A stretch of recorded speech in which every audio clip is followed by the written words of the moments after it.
Hello friends, welcome back. And जैसा कि आपको पता है कि हम इस चैनल पे जो है live test mock test solution करते हैं। तो आज हम उसी सीरीज में ओलाइट बोर्ड का लाइव मॉक टेस्ट सॉल्यूशन जो कि अभी 24 फरवरी को आया हुआ है तो वो करने जा रहे हैं। ठीक है। यदि इसके बारे में मैं बताऊं तो मेरे का खुद का जो सेल्फ गिवन एक्सपीरियंस है वो ये कह रहा है कि ये तो कंपैरेटिवली थोड़ा टफ है ये पेपर। और जो हमने मॉक टेस्ट जो हमने सॉल्व करे तो उससे काफी अच्छे अच्छे कॉन्सेप्ट्स हैं इसमें। पर यदि आपका बेसिक स्ट्रांग है तो बेसिक से तो ये सारे क्वेश्चंस हो जाएंगे। ठीक है। बेसिक से सारे क्वेश्चन हो जाएंगे। बाकी यदि एडवांस मेथड पे जाओगे तो यही है कि बेसिक यदि कंप्लीट नहीं होगा तो एडवांस भी, बेसिक यदि कंप्लीट नहीं होगा तो एडवांस भी गलत हो जाएगा। ठीक है। तो हमें इस मॉक टेस्ट सॉल्यूशन में हम क्या क्या करते हैं। हम इस मॉक टेस्ट सॉल्यूशन में पहले तो हम क्या करते हैं कि यदि किसी चीज को बेसिक से करने का ट्राई करते हैं फिर उसी चीज को हम थोड़ा एडवांस लेवल पे समझते हैं कि भाई इसको और तरीका क्या हो सकता था। और हम इस क्वेश्चन में ये तो नहीं कि सीधा हमने क्वेश्चन का सीधा फॉर्मूला बता दिया या फिर एडवांस का सीधा फॉर्मूला बता दिया। हम उसके पीछे के कॉन्सेप्ट्स भी जानेंगे। ठीक है। अब इसको आगे बढ़ने से पहले ये हमारा टेलीग्राम चैनल है जहाँ पे हम इसके जो रिलीवेंट मॉक टेस्ट के साथ साथ ये जो मॉक टेस्ट के सॉल्यूशन के साथ साथ कुछ रिलीवेंट क्वेश्चंस होते हैं, चाहे वो इंग्लिश के हों चाहे वो फिर वो मैथ्स के हों। तो मैथ्स के और इंग्लिश के रिलीवेंट जो क्वेश्चंस हैं वो इसमें कभी कभी डालते रहते हैं। ठीक है। तो ये तुम्हें मस्त है, ज्वाइन करना, है ना। तो यदि स्कोर बूस्ट करना है और अच्छे अच्छे क्वेश्चंस की प्रैक्टिस करनी है तो you must join this Telegram group. And इस जैसा कि मैं बता रहा हूँ कि इसमें इंग्लिश भी है और इसमें रीजनिंग के भी प्रैक्टिस क्वेश्चंस हैं। ठीक है। कुछ दिन के बाद हम जब देखेंगे तो हम इस पे जीके के भी मॉक टेस्ट के सॉल्यूशन लाने का प्रयास करेंगे। ठीक है। तो हम विदाउट वेस्टिंग टाइम हम क्वेश्चन की तरफ बढ़ते हैं। फर्स्ट क्वेश्चन में क्या दिया हुआ है, ये conical vessel is made up of iron. Its base of radius is 7 centimeter and height is 15 centimeter. Conical base है। ठीक है। कोनिकल बेस है, जैसे सपोज करो ये हमने कोनिकल बेस बना लिया और ये हमारा क्या है कि हमारे पास ये क्या है कि कॉनिकल बेस है। तो इसका जो हाइट है, 1 सेकेंड, इसका जो हाइट है तो वो तो हमारे को क्या दिया हुआ है, 15 दिया हुआ है, H is equals to 15 centimetre. And यदि मैं बोलूं यदि आपसे रेडियस, तो रेडियस कितनी दी हुई है यहाँ पे इसने, रेडियस आर की वैल्यू दी हुई है हमको 7 सेंटीमीटर। तो एक चीज बताइए, if the weight of the iron पर क्यूबिक सेंटीमीटर क्यूब, यदि पर क्यूबिक सेंटीमीटर क्यूब यानी कि 15 ग्राम पर सेंटीमीटर क्यूब, यानी कि ये इसका क्या है, आयतन है। तो हम इसका क्या निकाल सकते हैं, हम इसका टोटल वेट नहीं निकाल सकते क्या, हम इसका टोटल वेट निकाल सकते क्या। तो टोटल वेट क्या होगा इसका, total weight is equals to, total weight is equals to volume into, volume into weight per centimetre cube, weight per centimetre cube. ठीक है। तो हम इसका जब टोटल वेट निकालेंगे तो हमें वॉल्यूम की जरूरत पड़ेगी। और हमें जब वॉल्यूम की जरूरत पड़ेगी तो हम क्या कह सकते हैं कि यहाँ से कॉनिकल बेस का जो वॉल्यूम होगा तो वी की वैल्यू हमारे पास कितनी आ जाएगी, 1/3 into 22/7 into R² into H. यानी कि हम यहाँ से यदि देखें तो 1/3 इंटू 22/7 इंटू 7 इंटू 15। यदि हम क्वेश्चन में देखेंगे तो एक चीज बताओ, हम यहाँ से एक चीज भी ऑब्जर्व कर पा रहे हैं कि जो ऑप्शन होगा वो 11 का भी मल्टीपल होगा और जो 7 का भी मल्टीपल होगा। यानी कि हम यदि बेसिक से करें तो इसको हमने 3 से इसको काट दिया 5 बार, यानी कि इसका उत्तर आ जाएगा हमारे पास 770 जो है सेंटीमीटर क्यूब। अब ये 770 सेंटीमीटर क्यूब आ गया। अब हमें टोटल यदि वेट निकालना है तो टोटल वेट हमारे पास कितना हो जाएगा, 770 इंटू 15, यानी कि वो वेट हमारे पास कितना आ जाएगा, 0, 5 और 115। यानी कि ये तो ग्राम में है, अगर हम इसको किलोग्राम में बदलेंगे तो 11.55 kg। ठीक है। लेकिन यदि हमको यदि वैसे ही करना हो, ये तो हमारे पास क्या हो गया, ये तो हमारे पास इसका बेसिक हो गया। लेकिन यदि हम इसको वैसे देखें तो हम इसको कैसे भी कर सकते थे। हम इसको सपोज करो हम 11 का मल्टीपल भी तो देख सकते थे। तो 11 का मल्टीपल देखो, ये 11 का मल्टीपल नहीं है, ये 11 का मल्टीपल नहीं है, ये 11 का मल्टीपल नहीं है, तो एक ही ऑप्शन 11 का मल्टीपल है। तो मल्टीपल ऑफ 11 भी हम चुन सकते थे इसमें सीधा सीधा। ठीक है। मल्टीपल ऑफ 11, क्योंकि 11 तो आता ही है ना बी में, और 11 किसी से कट भी नहीं रहा है। यदि ये कट जाता जैसे 22, सपोज करो कि 22/7 के साथ साथ, और मैं कह देता तुमसे कि ये जो हाइट है, और हाइट है जो रेडियस का 1/11 टाइम्स है, तो यानी कि यदि ये 11 होता ना तो ये 1/11 होता। ठीक है। या फिर ऐसा कुछ भी, या फिर ऐसा और कह देता कि जो रेडियस है वो हाइट का 1/11 है, तो 22/7 इंटू 1/11 इंटू 1/11 इंटू ये हो जाएगा हमारे पास कितना, 11। तो यानी कि यहां से अब देख लो, ये 11 से ये 11 कट गया, ये 11 से ये 11 कट गया, तो हम कुछ नहीं कर सकते थे ना ऐसे टर्म में। तो 11 का मल्टीपल हम तभी देख पा रहे हैं जब 11, क्योंकि कट नहीं रहा है ना 11 किसी संख्या से। यदि 11 कट जाता तो 11 का मल्टीपल हम कहाँ से देखते हैं। दूसरे क्वेश्चन की तरफ बढ़ते हैं। दूसरे क्वेश्चन में हम क्या देख पा रहे हैं कि cos square 45 minus sine square 30 plus ten square 30 upon 2 cos square 15 minus 1 का होल स्क्वायर। अब एक चीज बताओ कि यहाँ पे तो हमको सीधी सीधी वैल्यू तो रखनी है, सीधी सीधी वैल्यू तो रखनी है। तो हम यदि इसको ऐसे लिखें, कॉस स्क्वायर 45 माइनस ये क्या है हमारे पास साइन स्क्वायर 30, ठीक है, माइनस कितना प्लस कितना हो गया टेन स्क्वायर 30, ठीक है। अब मेरा मानना तो ये है कि पहले तो ये जो ट्रिगोनोमेट्री का बेसिक है, ये तो ट्रिगो का बेसिक ही है ना। और इस ट्रिगो के बेसिक में तुम्हें क्या क्या यार, ये तो सारे जो बेसिक आइडेंटिटीज हैं वो तो याद ही होनी चाहिए। जैसे sine square theta plus cos square theta is equals to 1, और ये सारी चीजें भी याद होनी चाहिए, जैसे साइन 0 की वैल्यू, साइन 60 की वैल्यू, और ये निकालना भी आना चाहिए। जैसे साइन 120 लिख दे तो साइन 120 को हम क्या लिख सकते हैं, साइन ये तो हमने क्या लिख दिया, 90, 90 प्लस 30, और इसको हम ऐसे भी तो लिख सकते हैं कि साइन 180 माइनस 60। यानी कि ये तो हमारे पास क्या हो जाएगा, sine 90 plus theta cos theta होता है, यानी कि ये तो हमारे पास कॉस 30 हो जाएगा एक केस में तो, और एक तो एक केस में हमारे पास कॉस 30 हो जाएगा, और दूसरे केस में हमारे पास क्या हो जाएगा, ये साइन 60, क्योंकि sine 180 minus theta is equal to sine theta, ठीक है। तो अब यहां से और हम नीचे क्या देख पा रहे हैं, नीचे ये 2 cos square theta minus 1, 2 cos square theta minus 1 किसका फॉर्मूला होता है, कॉस 2a, यानी कि कॉस 2 इंटू 50, ठीक है, डिग्री का होल स्क्वायर। तो यानी कि ये हमारे पास क्या बन रहा है, नीचे cos 30 का स्क्वायर बन रहा है, और हम इस क्वेश्चन को सॉल्व करें तो हमको सीधी सीधी वैल्यूज तो पुट करनी है। तो यानी कि cos 45 कितना होता है, 1/√2, तो इसका 1/2 हो जाएगा, माइनस ये कितना हो जाएगा हमारे पास 1/4 प्लस 1/3 अपॉन ये कॉस स्क्वायर 30, कॉस 30 कितना होता है, कॉस 30 होता है √3/2, तो √3/2 का स्क्वायर 3/4, यानी कि ये हमारे पास ऊपर कितना आ गया, 1/4 प्लस 1/3 अपॉन 3/4, ठीक है। अब ये भी कर सकते हैं कि ऊपर 7 आने वाला है जो कि किसी से कट नहीं रहा है, लेकिन साथ में 2 ऑप्शन है, तो यानी हम यहाँ से देखें तो ये वाला ऑप्शन और ये वाला ऑप्शन तो कट गया। पर हमको क्या देखना है कि 7 तो सिर्फ 2 ही ऑप्शन में है, लेकिन हम यदि देखें तो नीचे तो किसका मल्टीपल आ रहा है, नीचे तो हमेशा 3 का मल्टीपल आएगा, नीचे तो 3 का मल्टीपल आएगा ना। तो हमारे पास ये ऑप्शन है, ये भी हम यहाँ से भी कर सकते हैं, या फिर हम पूरा ही सॉल्व कर लेते हैं इस चीज को। तो हमारे पास 7/12 अपॉन 3/4, यानी कि 3 से 3 कट गया, तो यानी कि हमारे पास कितना आ गया, 7/9, 9 आंसर आ गया सीधा सीधा, ठीक है। तीसरा क्वेश्चन की तरफ बढ़ते हैं। तीसरे क्वेश्चन में हमसे क्या दिया हुआ है, 9a plus 1/10a is equals to 1, 10a plus 1/11c is equals to 1, 11c plus 1/9a is equals to. अब एक चीज बताओ कि इसने इन्होंने ये जो क्वेश्चन दिया है तो ये क्या सोच समझ के दिया होगा इनको ये क्वेश्चन। इन्होंने ये बेसिक आइडेंटिटीज लगा दी, जैसे a plus 1/a b is equals to 1 है, b plus 1/c is equals to 1 है ना। और तो c+1/a की वैल्यू हमसे पूछ रहे हैं।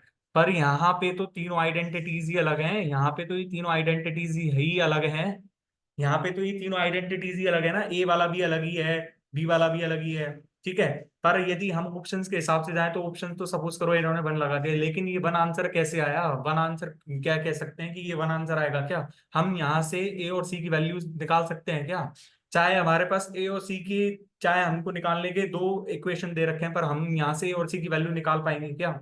एक चीज बताओ यहाँ से, जैसे सपोज करो कि मैंने 90a² minus 10a plus plus 1 कर दिया यहाँ से 0, तो यहाँ से ए की वैल्यू हम फाइंड करेंगे, तो ए की वैल्यू क्या आएगी, ए की वैल्यू तो अंडर रूट में कुछ आएगी, और अंडर रूट में कुछ आएगी तो हम यहाँ पे ये रखेंगे, तो हमारे पास सी की वैल्यू, हमको क्या पता कि क्या आएगी सी की वैल्यू।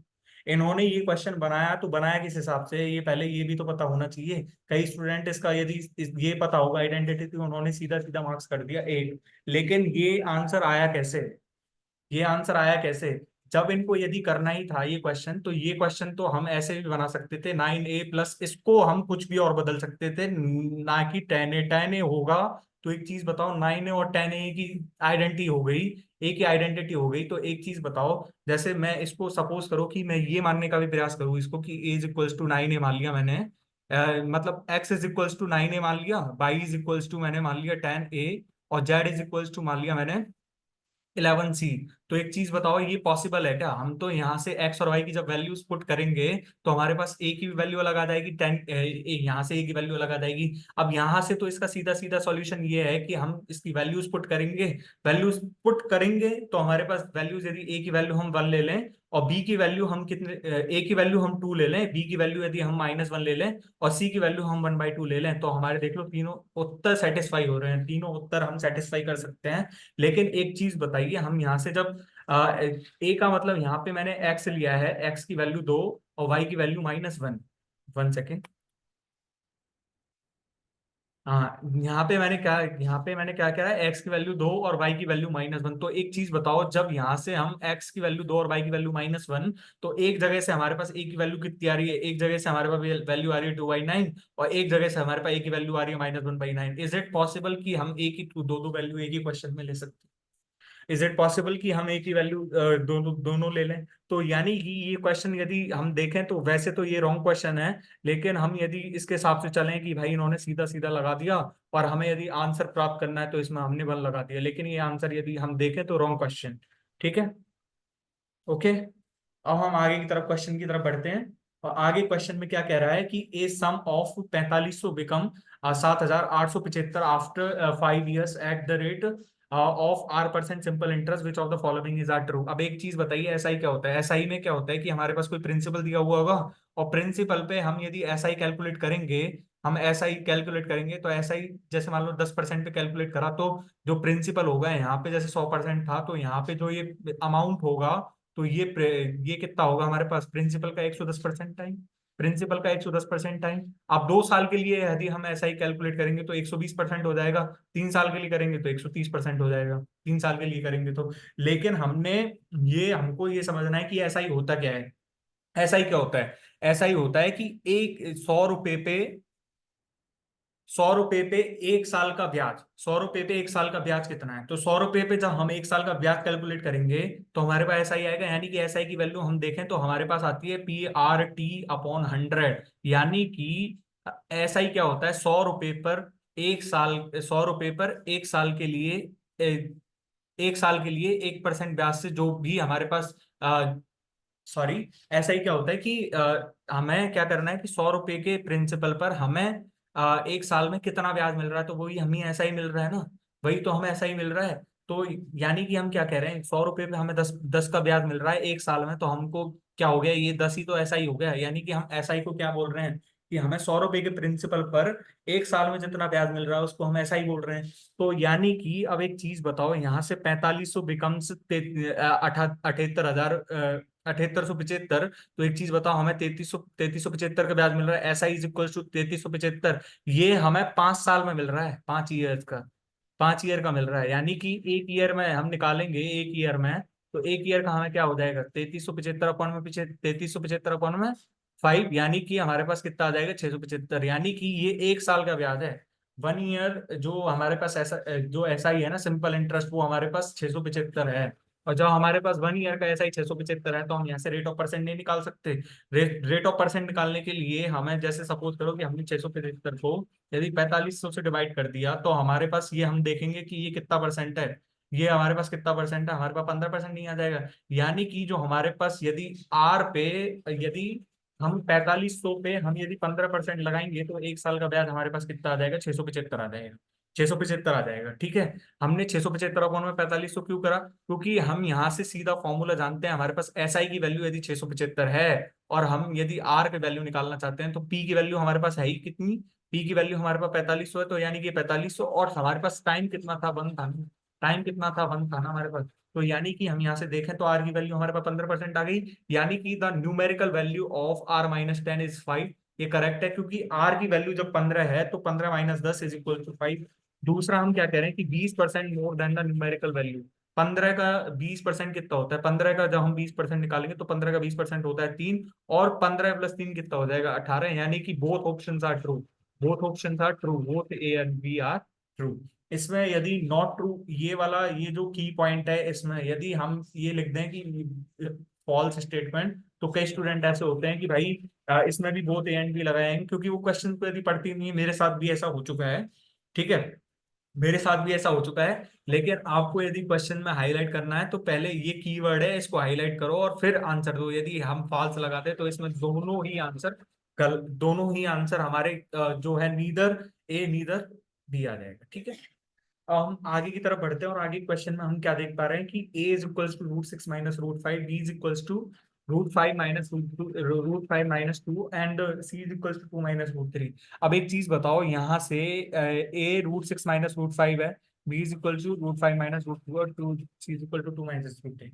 अब एक सपोज करो कि मैं तुम्हें एक एग्जांपल देता हूँ। एग्जांपल मैंने लिया a is equal to root 6 + root 5। 1 second. v is equals to लिया मैंने रूट 7 + रूट 4 एंड c लिया मैंने root 8 + root 3।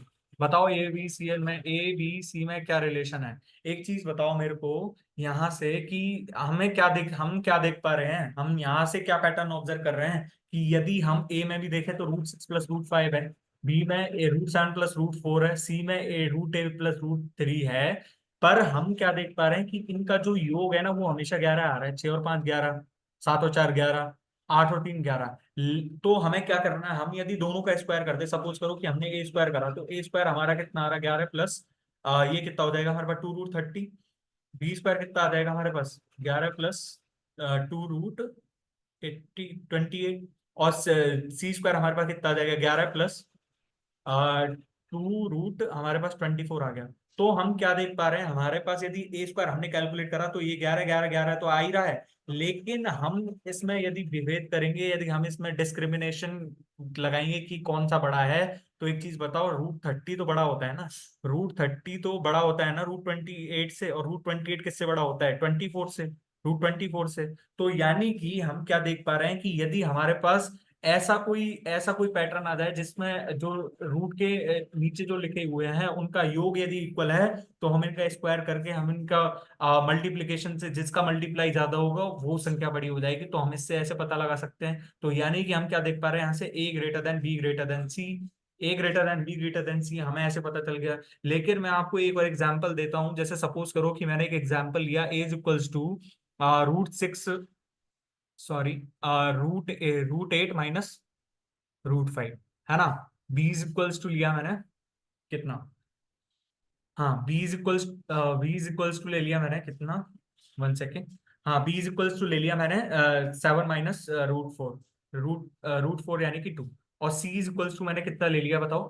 C is equals to मैं क्या ले लूं, 1 सेकेंड, ये रूट 6 ये इसको हाँ सही है, रूट 4 ही करो। ठीक है। और सी इज इक्वल्स टू मैंने क्या ले रहा हूँ, मैं आपके सामने ले रहा हूँ रूट 11 - रूट 8। अब मेरे को एक चीज बताओ, इसमें से कौन सा बड़ा है, इसमें से कौन सा बड़ा है, इसमें से कौन सा बड़ा है। अब हम इसमें से जब यदि हम देखेंगे तो 8 और 5 13 आ रहा है, यहाँ पे 7 और 4 11 आ रहा है, और 11 और 8 19 आ रहा है। तो हम इस तरीके से पता नहीं निकाल सकते यदि हम स्क्वायर भी निकालें। लेकिन अब यदि हम यहाँ पे वो देखें इनका यदि इनका हम डिफरेंस देखें तो डिफरेंस देख के 3 आ रहा है, यहाँ से भी 3 आ रहा है, 3 आ रहा है। लेकिन हमको डिफरेंस और वही थोड़ी पता लगाना है, यहाँ पे हमको डिफरेंस और वही थोड़ी पता लगाना है। हम यदि इनका स्क्वायर भी करने बैठेंगे तो हमारे पास ए स्क्वायर यहाँ से कितना आएगा, हम इन ए स्क्वायर भी कितना आएगा हमारे पास 13 - 2 रूट 40। 13 - 2 रूट 40, बी का स्क्वायर कितना आएगा यहाँ से, बी का स्क्वायर आएगा 11 - 2 रूट 28।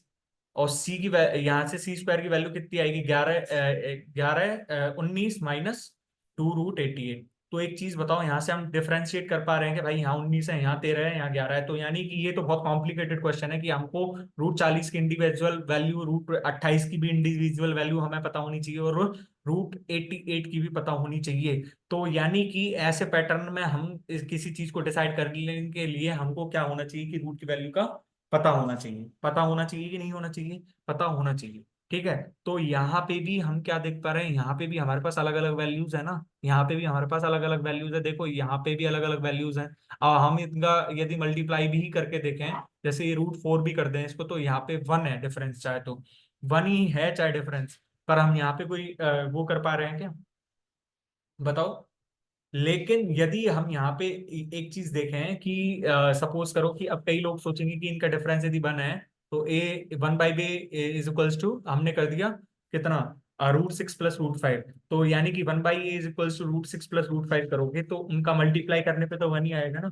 उनका मल्टीप्लाई करने पे तो नहीं आए। जैसे मैं एक और एग्जांपल यदि तुम्हें लूं, ए की वैल्यू हमें दे रखी है √9 प्लस √6, बी की वैल्यू हमें दे रखी है √8 प्लस √7, और सी की वैल्यू हमको कोई दे दे कितना, √11 प्लस √4। तो यानी कि इसमें से कौन सा बड़ा है और कौन सा छोटा है, कौन सा बड़ा है और कौन सा छोटा है। तो हम यदि स्क्वायर करके देखेंगे तो 9 और 6 15, 8 और 7 15, 11 और 7, 11 और 4 कितना हो गया, 15। यानी कि इनका जो मल्टीप्लीकेशन जिसका बड़ा होगा तो उसका हमें देंगे देंगे प्रायोरिटी।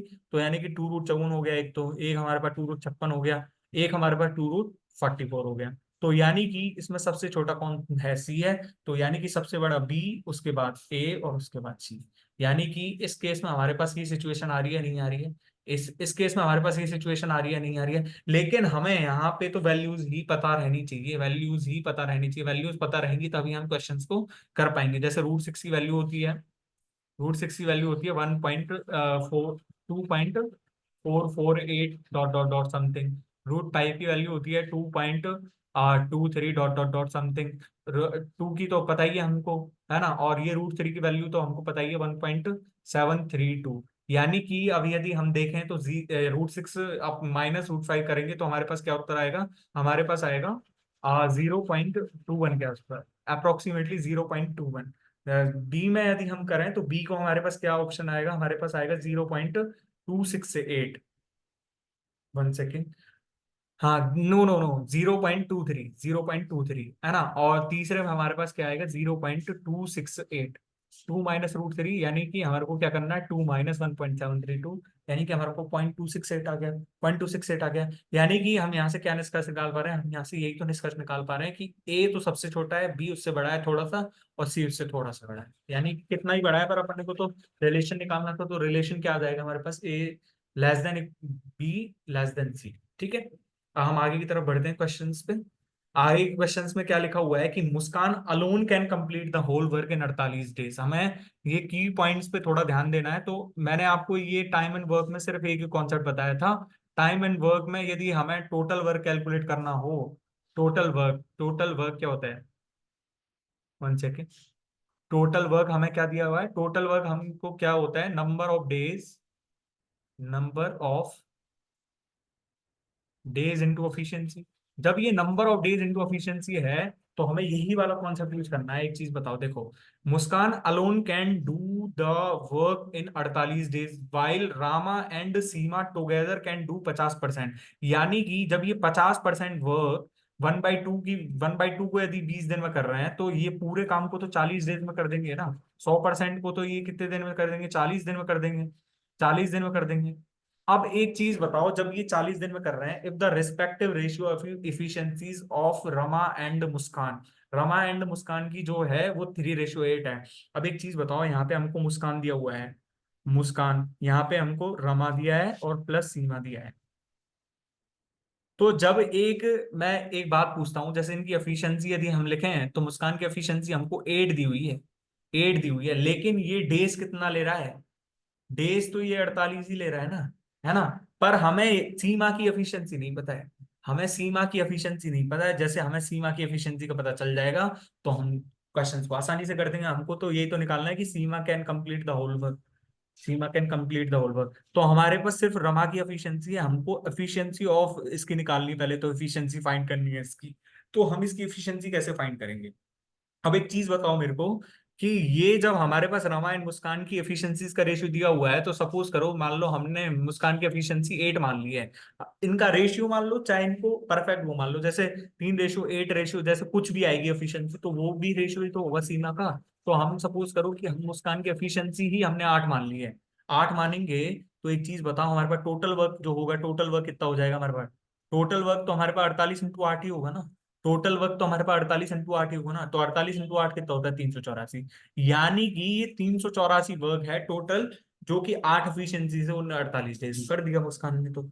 लेकिन अब ये कह क्या रहा है कि ये 40 दिन में करते हैं, 40 दिन में। तो 40 दिन में ये दोनों कर रहे हैं काम को, दोनों मिलके। तो 40 दिन में पहले अलोन रमा का निकाल लो कितना काम करा है।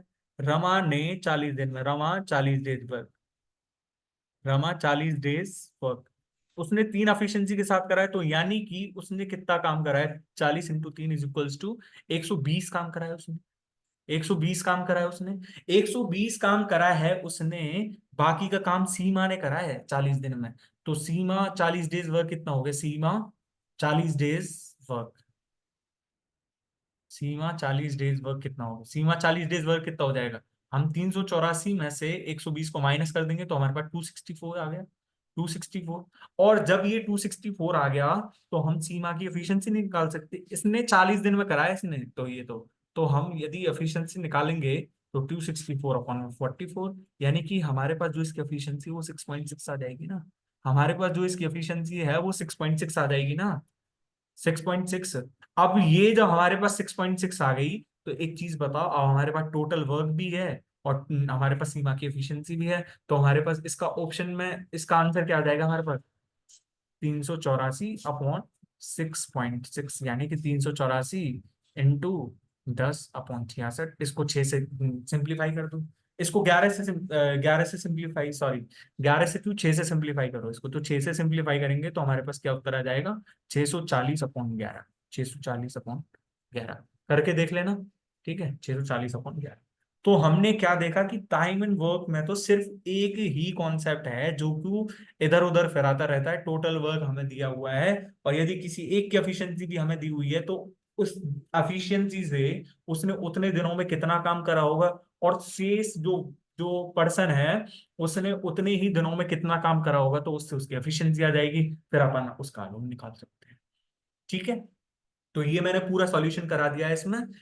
ठीक है, अब हम 7वें क्वेश्चन की तरफ बढ़े हैं, तो 7वें क्वेश्चन में भी हमको सेम ही दिया हुआ है कि A can do the work in 36 days and B can do the work in 30 days. तो मैंने एक चीज बताई हुई है, तो मैं जब इनका जैसे जो नंबर ऑफ डेज होंगे ना, जो नंबर ऑफ डेज होंगे तो वो indirectly proportional to efficiency, indirectly proportional to efficiency.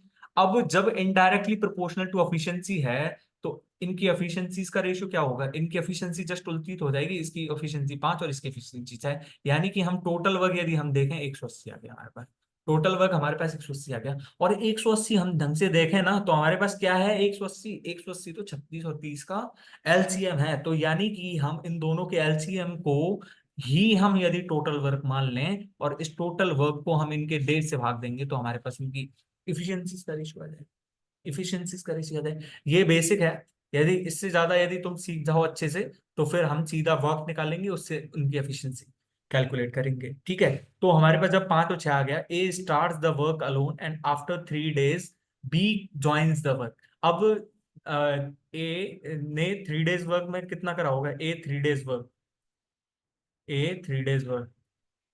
तो ए का 3 डे का वर्क कितना हो गया, 3 × 5 यानी कि 15, यानी कि जो रिमाइंडर वर्क कितना है, वर्क जो है रिमेंड, ठीक है, वर्क जो है रिमेंड कितना बचा गया उनके पास, वर्क रिमेंड कितना हो गया, वर्क रिमेंड हो गया हमारे पास 165। और जब 165 में 165 को एक चीज बताओ, जब हम 165 को we joins the work and find the total time taken to complete the same work. अब हमें टोटल टाइम निकालना है, तो यानी कि उन्होंने ये 165 को, तो ए प्लस बी कितना लेंगे, A plus B time taking, time taken, time taken is equals to 165/11 is equals to 15, और 15 डेज तो ये हो गए। पर हमें तो ये नहीं पूछ रहा है, हमसे तो ये पूछ रहा होता ना कि जो बी ज्वाइन करेगा तो उसके बाद रिमेनिंग जो टाइम है वो तो 15 डेज लेंगे, लेकिन हमसे यदि टोटल टाइम पूछा है तो टोटल टाइम तो कितना लिया है उसने, टोटल टाइम तो हमारे पास कितना हो गया, 15 + 3 18 ही हो गया ना, टोटल टाइम हमारे पास कितना हो गया, 15 + 3 18। ठीक है, 15 + 3 18, 18 डेज। ठीक है, अब हम आगे बढ़ते हैं क्वेश्चंस की तरफ। आगे के क्वेश्चन में हमसे सीधा सीधा कह रहा है कि व्हेन 13 की power 19 + 3 is divided by 13 the remainder is. अब हमें सपोज करो कि हमें इसका कुछ भी नहीं पता, कुछ भी नहीं पता, लेकिन हम तो बेसिक से जाना चाहते हैं, हम यार 13 की 19 को पहले अभी हम 13 की पावर 19 + 3 लिखेंगे, 100 और इसको हम 6 से डिवाइड करेंगे। अब एक चीज बताओ मेरे को, एक सिंपल सी एक चीज बताओ, 3 को यदि हम 6 से डिवाइड करेंगे तो रिमाइंडर तो 3 ही आना है, रिमाइंडर तो 3 ही आना है। असली प्रॉब्लम तो यहाँ है, असली प्रॉब्लम तो यहाँ है, असली प्रॉब्लम तो यहाँ है हमारे पास। अब मैं एक चीज बताऊं, जैसे तुमको ए प्लस बी का होल क्यूब पता है? ए प्लस बी का होल क्यूब क्या होता है? A cube plus B cube plus 3ab² plus 3a², यानी कि 3a² बी प्लस 3ab²। यहां से ए प्लस बी भी हमें पता है, ए प्लस बी, और ए प्लस बी की पावर 5 की वैल्यू यदि तुमसे कोई पूछ ले, ए प्लस बी की पावर 5 की, तो ए प्लस बी की पावर 5 कितना आएगा? ए की पावर 5 प्लस सम सम मल्टीपल, फिर ए की पावर 4 बी क्यूब, प्लस फिर सम मल्टीपल और ए की पावर 3b², प्लस फिर सम मल्टीपल, 1 सेकेंड, ए की पावर 4, हाँ ए की power 3, 1 second, what this is, okay. हाँ तो हम यदि यहाँ से देखें तो हम यहाँ पे ऐसे निकालेंगे सबको, यहाँ से हम ऐसे निकालेंगे। 1 सेकेंड, हमने कैसे करा है ये? हमने एक एक पावर घटाएंगे, यानी कि हमको क्या करना है कि यहाँ पे हमने ए को लिया, फिर हमने एक पावर घटा के लिखी, फिर हमने एक पावर हटा के लिखी, और फिर हमने टोटली पावर घटा दी। अब यहाँ से हम यदि चलें तो हमारे पास ए की पावर 5, ए की पावर 4, ए की पावर 3, a², ए भी आएगा, और फिर हमारे पास कितना आ जाएगा? हमारे पास बी की पावर 5 आएगा फिर सीधा। अब बी की पावर 5 से हमें उल्टा जाना है, तो हम क्या करेंगे? देखो, ए की पावर 4, बी क्यूब, b², और फिर हमारे पास क्या आ जाएगा? हमारे पास आ जाएगा बी। तो यानी कि हम क्या देख पा रहे हैं कि हमारे पास जब मल्टीपल आ रहा है ना, तो उसमें भी हम और सब टर्म में हमारी और सभी टर्म शामिल हैं। जैसे मैं सपोज करो कि मैं इसको डिवाइड करने के लिए बोलता हूँ, जैसे ए प्लस बी की पावर 5 को हम यदि ए से, 1 सेकेंड, हाँ ए से हम डिवाइड करेंगे इस चीज को, तो हमारे पास और सारी चीजें तो कट जाएंगी ना, और सारी चीजें तो हमारे पास कट जाएंगी, एक दूसरे से कट जाएंगी, क्योंकि एक ए इस टर्म में भी है, ए इसमें भी है, ए इस टर्म में भी है, इस टर्म में भी है, ए इसमें भी है, लेकिन ए इसमें नहीं है सर। तो यानी कि ये हमारे पास बी की पावर 5 इसका रिमाइंडर हो जाएगा, बी की पावर 5 हमारे पास क्या हो जाएगा? रिमाइंडर हो जाएगा।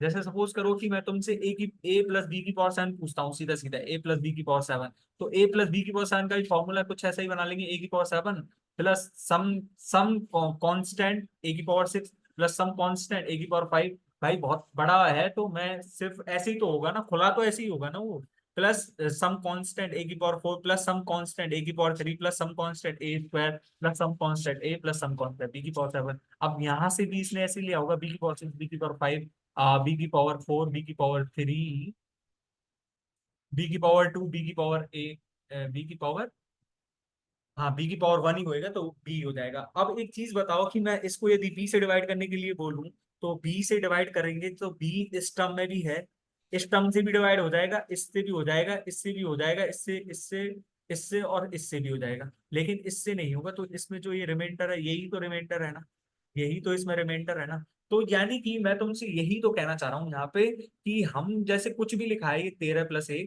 तो 12 में तो इतने 6 का भाग जाता है ना, 12+1 की पावर 19 प्लस 3 कर रहे हैं हम इसको, और इसको हम 6 से डिवाइड कर दें, तो हमारे पास क्या ऑप्शन में आएगा? 12 की power 19 plus dot dot dot, चाहे कुछ भी आएगा हमारे पास, लेकिन हमारे पास एंड में 1 आएगा, 1, जो कि क्या होगा? इस चीज का रिमाइंडर होगा।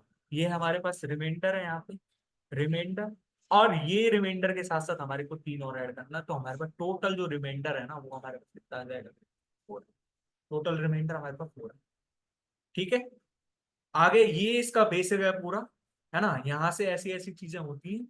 बाकी तुम्हें यदि करना है तो हम और भी क्वेश्चंस देखेंगे कई बार इसके, और भी यदि किसी मॉक टेस्ट में पूछेगा, या फिर हम जब प्रीवियस ईयर क्वेश्चन सॉल्व करेंगे, तो हम ऐसे क्वेश्चंस को देखेंगे। तो ये इसका पूरा बेसिक है।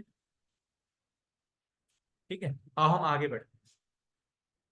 आगे बढ़ने पे हम देख पा रहे हैं कि in P Q R, P points Q and R, देखो ये हमारे पास कोई ट्राइंगल बना लिया हम, ये हमारे पास कोई ट्राइंगल बना लिया पी क्यू और आर, और हमने क्या कर रहे हैं? हम कर रहे हैं, हमने क्यू को आगे बढ़ा दिया एक तो, और एक हमने ये बढ़ा दिया आर को आगे। ठीक है, तो एक चीज बताओ, जब हमने क्यू और आर को आगे बढ़ा दिया, तो मैं यहाँ पे इन सेंटर और आउट इनका इन सेंटर और सरकम सेंटर का भी कौन वो समझा दूंगा तुमको। चलो इन सेंटर और सरकम सेंटर बाद में देखें। हम पी क्यू, हमें क्या चाहिए कि ये तो हमने एस और टी तक बढ़ाया है। अब एक चीज बताओ कि यहाँ पे हमको पी क्यू एस की वैल्यू दी हुई है, पी क्यू एस।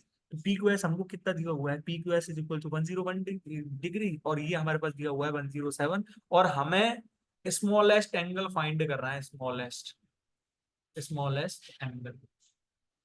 तो एक चीज बताओ, स्मॉलेस्ट एंगल जब हम फाइंड करना है, तो पहले तो ये बताओ, पहले तो हमें सारे ये जो ट्राइंगल है, तो ट्राइंगल में तो 180 डिग्री होगा ना, 180 डिग्री। पर मैं क्या कह रहा हूं कि ये जो, यदि पॉइंट हम ले रहे हैं, यहां से हम चले हैं, तो हमारे पास ये कोलिनियर है ना, ये तो हमारे पास सीधी लाइन है, ये तो लाइन है, सीधी सी। और लाइन पे जो बनते हैं उनका 180 डिग्री होता है, 180 डिग्री होता है। यानी कि ये हमारे पास ये एंगल कितना है, हमारे पास 79 डिग्री है, 79 डिग्री। और ये हमारे पास कितना है, 73 डिग्री। क्योंकि एक ही लाइन पे एक दूसरे के जो एक ही लाइन पे बनने वाले कौन, यदि सीधी सिंपल सी एक रेखा खींचे और उस पे हम कोई इंटरसेक्ट करे ऐसे, तो उस पे जो ये एक्स है, तो ये हमारे पास 180 माइनस एक्स होगा, 180 माइनस एक्स होगा।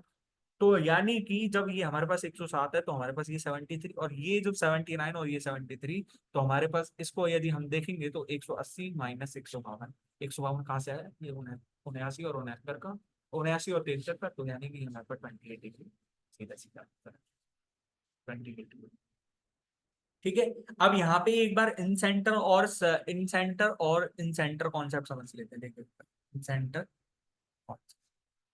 ठीक है, इन सेंटर कॉन्सेप्ट। जैसे सपोज करो कि मैं एक ट्रायंगल बनाता हूँ इसका, और इन सेंटर होता क्या है, इन सेंटर होता है कि हम जब तीनों एंगल्स का बाइसेक्टर खींचेंगे ना, तीनों एंगल्स का बाइसेक्टर, जैसे सपोज करो कि ये मैंने ए माना, ये मैंने बी माना, और ये मैंने सी माना। तो यदि हम जब तीनों एंगल्स का बाइसेक्टर खींचेंगे, जैसे सपोज करो कि मैंने इस एंगल का बाइसेक्टर खींच लिया, यहाँ पे मिल गया, इस एंगल का बाइसेक्टर यहाँ पे आ गया, और इस एंगल का बाइसेक्टर यहाँ पे आ गया। जैसे सपोज करो ये इसको, ये ऐसे, ठीक है, 1 2 और 1 और 2, ठीक है। तो जैसे सपोज करो कि मैं तुमसे, ये पी है, पी ये क्या है, इन सेंटर है, इन सेंटर। पी हमारे पास क्या है, इन सेंटर। और ये इन सेंटर क्या है कि equi distance, equi distance from the sides, from the side, ठीक है। अब ये इक्वी डिस्टेंस है, तो एक चीज बताओ मेरे को, ये कौन बी प्लस कौन, ये यहाँ पे सी था ना, कौन बी प्लस कौन बी पी सी प्लस कौन सी। यानी कि हम यहाँ से क्या कह सकते हैं कि हमारे पास ये जब b/2 हो जाएगा ना, ये तो, और ये हमारे पास c/2 हो जाएगा।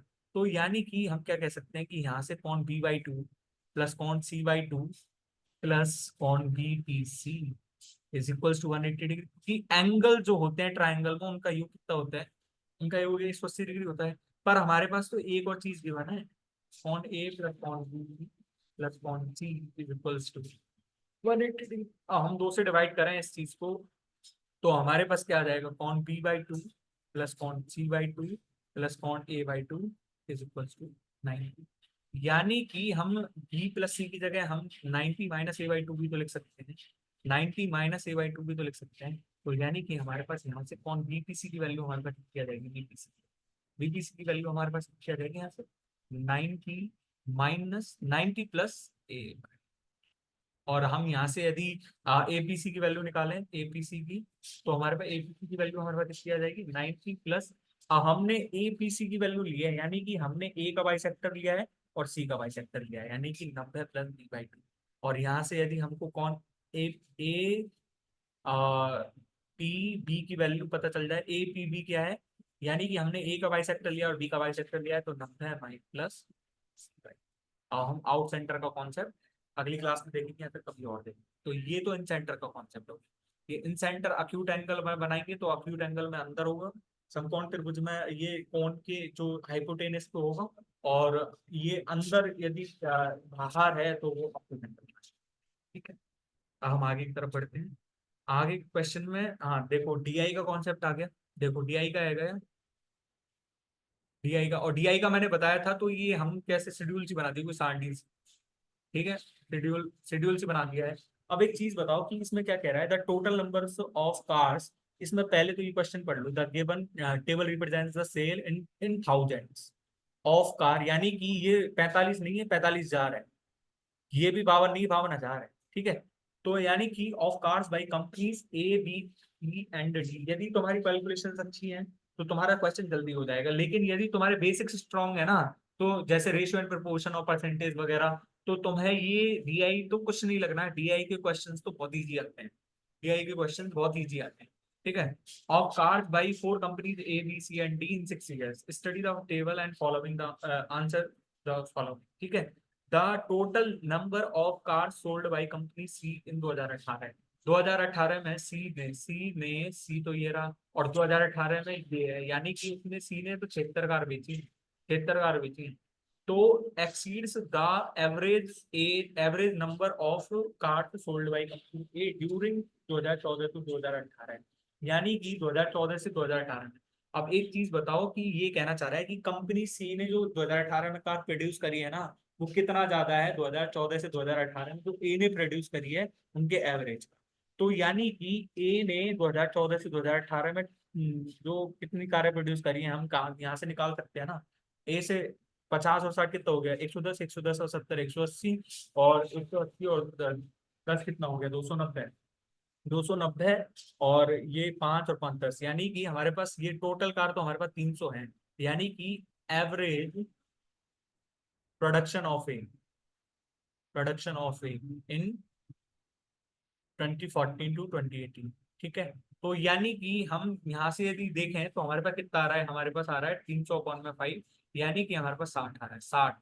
अब ये 60 नहीं है, ये है 60,000, ये है 60,000, क्योंकि ये थाउजेंड्स में था ना, पहले पहले ये थाउजेंड्स में है।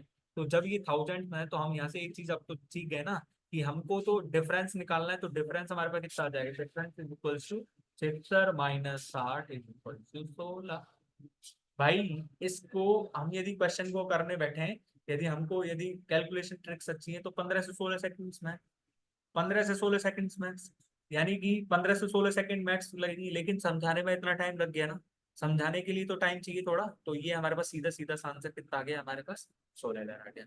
अब हम 11वें क्वेश्चन की तरफ बढ़ते हैं। तो 11वें क्वेश्चन में हमें क्या दिया हुआ है कि हमारे पास x की वैल्यू दी हुई है 5/7 a/2, a-2, y की वैल्यू हमारे पास 2, a+4, और then the value of a for which x is equal to 3y। अब एक चीज बताओ, यहाँ पे हमको x is equal to 3y दिया हुआ है, तो हम यहाँ पे x और y की वैल्यूज पुट करके हम सीधा सीधा ही हम इसकी वैल्यू नहीं निकाल सकते। तो हम x की वैल्यू यदि पुट करेंगे तो हमारे पास 5/7 a-2 इज इक्वल टू हमारे पास कितना आ जाएगा, 2 × 3 इंटू, ये हमारे पास कितना है a+4, यानी कि हमारे पास ये कितना आ जाएगा, हमारे को कितना लग रहा है 5/7 a-2 is equals to 6a+24, यानी कि ये हमारा कितना आ गया 5a-10 is equals to 42a+168, यानी कि हम क्या देख पा रहे हैं यहाँ से -37a इज इक्वल्स टू 178, यानी कि a इक्वल टू -178/47। ठीक है। तो ये हमारे पास सीधा सीधा आंसर आ गया। ये हमारे पास क्या आ गया, सीधा सीधा आंसर ही आ गया ना इस चीज का। तो ये हमारे पास ए की वैल्यू दे दी। ये तो बहुत इजी सा क्वेश्चन था, इजी सा क्वेश्चन था, हमें सिर्फ वैल्यूज भी तो पुट करनी थी, वैल्यूज ही तो पुट करनी थी हमें सिर्फ। ठीक है। हम यहाँ से दूसरे क्वेश्चन की तरफ बढ़ते हैं। दूसरे क्वेश्चन की तरफ क्या कहना चाह रहा है कि a shopkeeper gains 21% after along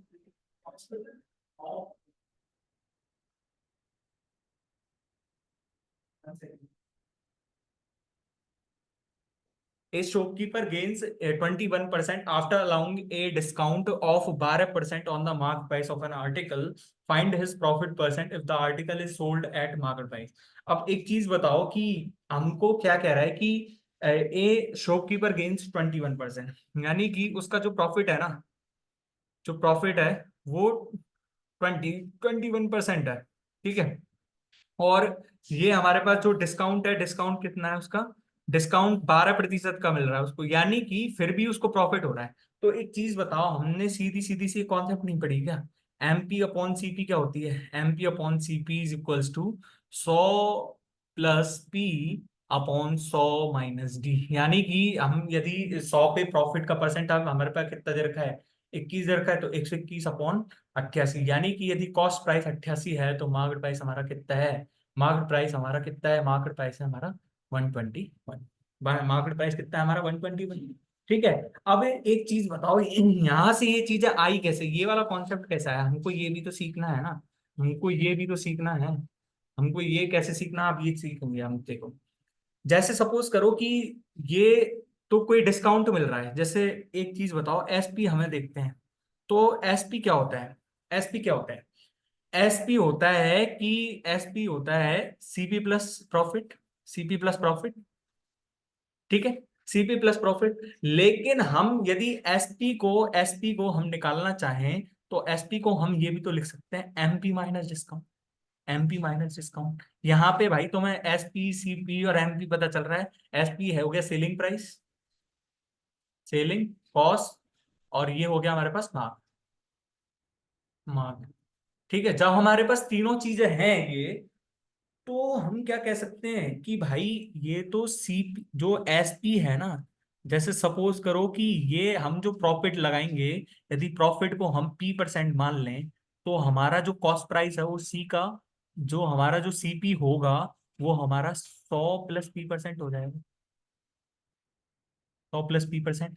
यानी कि हम क्या कह रहे हैं, एक चीज बताओ मेरे को, हम तो सीधा सीधा सा यहाँ से ये जानते हैं कि जैसे कोई भी चीज है, जैसे सीपी इज इक्वल टू 100 है, और उस पे यदि प्रॉफिट परसेंट, यदि हमको 10% मिल रहा है, तो हमारे को ये जो सीपी है, वो जो एसपी है वो कितना है, 110% ऑफ सीपी, 110% ऑफ सीपी।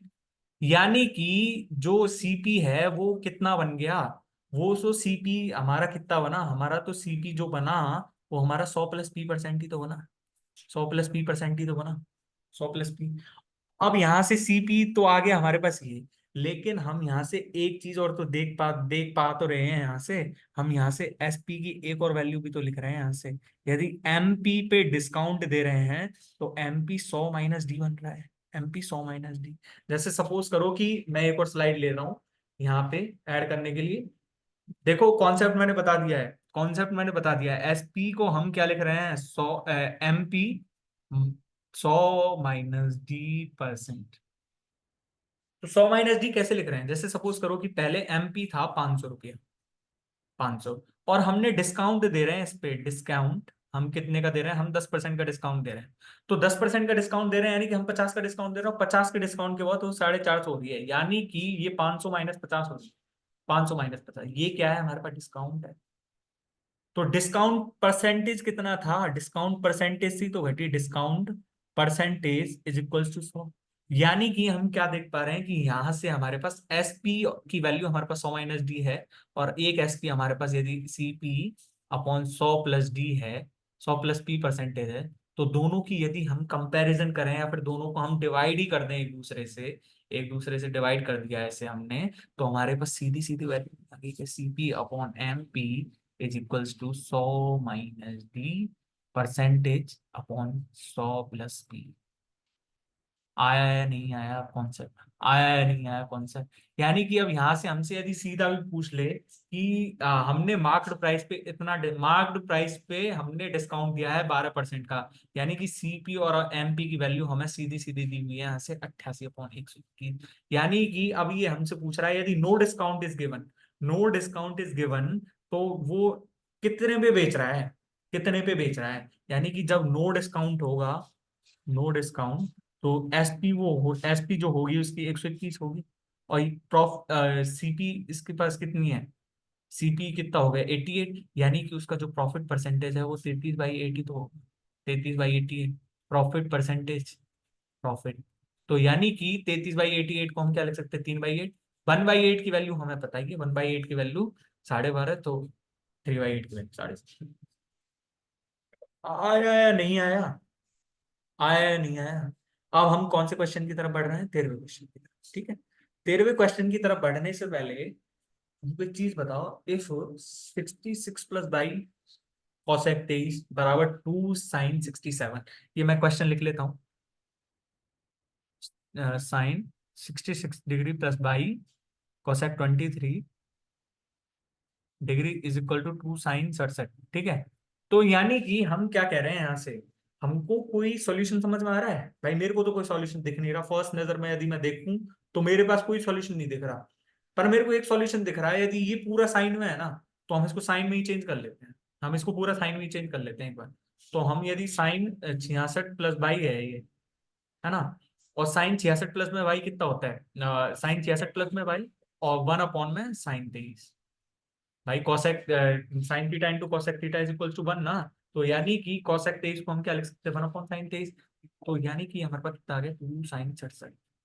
तो यानी कि हमारे पास यदि यहाँ से हम देखें तो हमारे पास sin 66 डिग्री प्लस में बाय हमारे पास कितना आ रहा है, हमारे पास आ रहा है 2sin 67 और sin 23। पर हम यदि देखें, यदि हम इसको साइन की जगह कॉस में बदल दें इसको, तो हमारे पास ये साइन की sin 2 थीटा बन जाएगा ना हमारे पास। तो sin 2 थीटा की वैल्यू हम यदि यहाँ से लिखे हैं, तो एक चीज बताओ, यहाँ पे हम साइन जो 23 है, तो हम इसको ऐसे नहीं लिख सकते साइन कॉस 90 - 23। यानी कि ये हमारे पास कॉस 67 आ जाएगी, कॉस 67 आ जाएगी।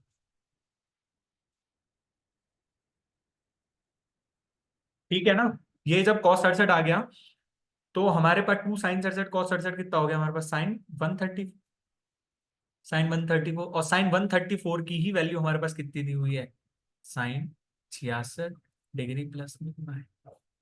पर यहां से हमें ऑप्शन कोई नहीं सूझ रहा, हमको तो ऑप्शन कोई ही नहीं सूझ रहा। तो यानी कि हम क्या करते हैं, हम दोनों तरफ कॉस में यदि बदल लें, कॉस में यदि बदल लें, तो यानी कि हम यानी क्या कहना चाह रहे हैं यहाँ पे, एक चीज अब यदि ऑप्शन से भी देखें, अब भी ऑप्शन से भी यदि देखें, तो ऑप्शन यदि हम -30 रखेंगे, -30 रखेंगे, तो ये हमारे पास बनेगा sin 36, और sin 36 तो sin 134 का कोई रिलेशन ही नहीं है। ना ये 40 के साथ बनेगा, ना ये 10 के साथ बनेगा, 20 के साथ यदि देखें, तो हमारे पास ये बन रहा है sin 46 is equals to sin 134। पर यानी कि हम क्या कह रहे हैं यहाँ से, sin 34 की जगह हम यदि इसको sin 180 - थीटा भी तो लिख सकते हैं ना, 180 - थीटा। यानी कि ये sin 180 - थीटा कितना होता है, sin 3।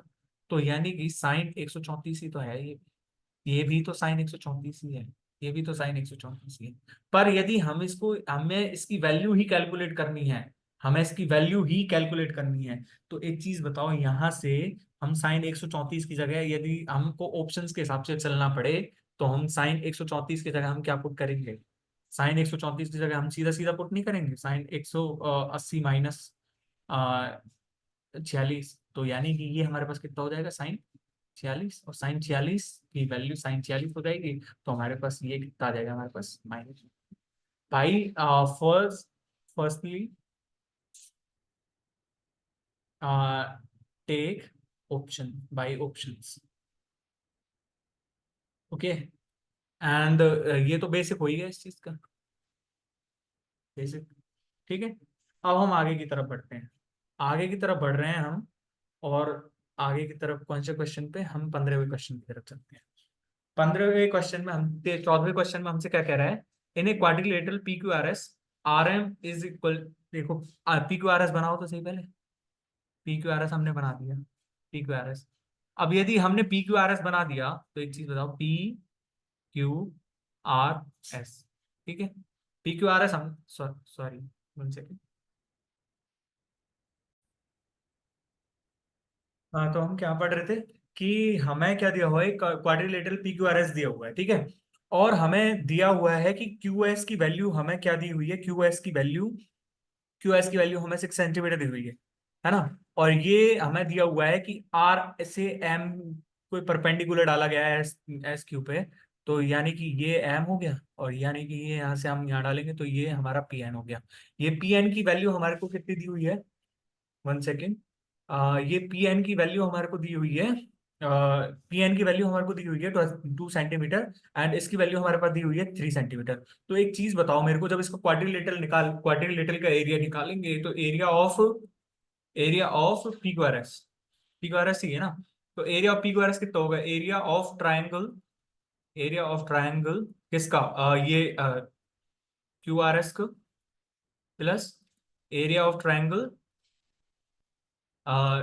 Q P S. अब एक चीज बताओ, क्यू पी एस और क्यू आर एस के लिए बेस तो हमको 6 सेंटीमीटर दिया हुआ है ना, बेस बेस तो हमको दिया हुआ है, तो यानी कि हाफ इंटू 6। अब ये तो हमारी जब इसमें हाइट निकालेंगे तो ये जो परपेंडिकुलर जो डिस्टेंस होती है इसकी, तो यही तो वो होती है हमारी, तो 3 प्लस, और इसके लिए 1/3 इंटू 6 इंटू हमारे पास क्या आ गया 2।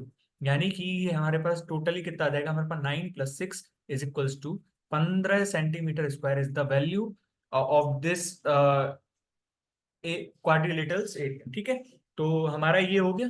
अब हम ये करते हैं, अब हम नेक्स्ट क्वेश्चन की तरफ बढ़ते हैं। नेक्स्ट क्वेश्चन की तरफ बढ़ते हैं तो हमारा एक कॉन्सेप्ट याद आना चाहिए हमको, कि जैसे सपोज करो कि ये हमारा सर्किल हो गया, ये हमारा सर्कल हो गया, है ना। तो सर्कल में जो ये जैसे ये मान लो सपोज करो कि हमने ए बी कोई कॉर्ड मान ली है, ए बी कोई कॉर्ड मान लिया है, तो जो ये ए बी, जो ये जैसे ये हमारा एक्स बनाएगी ना, तो ये जो इसके द्वारा सरकमफेरेंस पे बना हुआ कौन कितना होगा, x/2।